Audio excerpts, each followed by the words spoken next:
വിളയാട്ടമാണ് ഇവിടം. വീട്ടിൽ കയറിയാൽ പ്രേതബാധ ഏൽക്കുമെന്ന് പ്രചാരണം. 35 വർഷം മുമ്പ് പണി കഴിപ്പിച്ച ഈ കൊട്ടാരത്തിൽ കരിമ്പടം മുരണ്ട ചില രാത്രികളിൽ കേൾക്കുന്ന അട്ടഹാസങ്ങൾ, പാളിമുറിഞ്ഞ കണ്ണാടികൾ, അന്ധകാരം നിറഞ്ഞ അന്തരീക്ഷം, ഉള്ളിലേക്ക് കേറുന്തോറും ഭീതി നൽകുന്ന നിമിഷങ്ങൾ.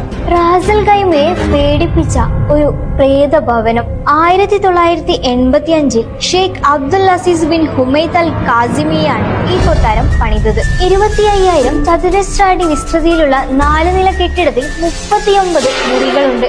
ഇന്ത്യൻ, മൊറോക്കോ, ഇറാൻ വാസ്തുവിദ്യയുടെ സംയോജിത സൗന്ദര്യം തന്നെയാണ് ഈ കൊട്ടാരത്തിന്റെ മുഖ്യ ആകർഷണം. കൂറ്റൻ ലൈറ്റുകൾ, തടിയിൽ തീർത്ത ശില്പങ്ങൾ, ഇടുങ്ങിയ കോണിപ്പടികൾ എല്ലാം തന്നെ പ്രേത സിനിമകളെ ഓർമ്മിപ്പിക്കുന്നതാണ്. കോടികൾ ചിലവിട്ട് നിർമ്മിച്ച ഈ പാർപ്പിടം അസാധാരണമായ സംഭവങ്ങൾ കാരണം ഉടമസ്ഥൻ എന്നേക്കുമായി അടച്ചിട്ടു. പുതിയ ഉടമസ്ഥൻ ഈ കെട്ടുകഥകളിൽ ടൂറിസത്തിനുള്ള സാധ്യത കണ്ടു. കെട്ടുകഥകളിലെ ഈ പ്രേതഭവനം ഇപ്പോൾ സഞ്ചാരികളുടെ ഉല്ലാസ കേന്ദ്രമാണ്. ഈ നിഗൂഢത നിറഞ്ഞ ഭവനം ഗവൺമെന്റ് ഏറ്റെടുത്തുകൊണ്ട് വിനോദസഞ്ചാര കേന്ദ്രമാക്കി മാറ്റി. 50 ദിർഹത്തിന്റെ ടിക്കറ്റ് എടുത്ത് ആർക്കും കടന്നുവരാം, പ്രേതത്തെ കണ്ടുപിടിക്കാം. വിനോദസഞ്ചാരികളെയും ഹൊറർ പ്രിയരെയും ആകർഷിക്കുന്ന ഒന്നാണ് അൽ ഗസർ അൽ ഗാരി അഥവാ നിഗൂഢതയുടെ കൊട്ടാരം.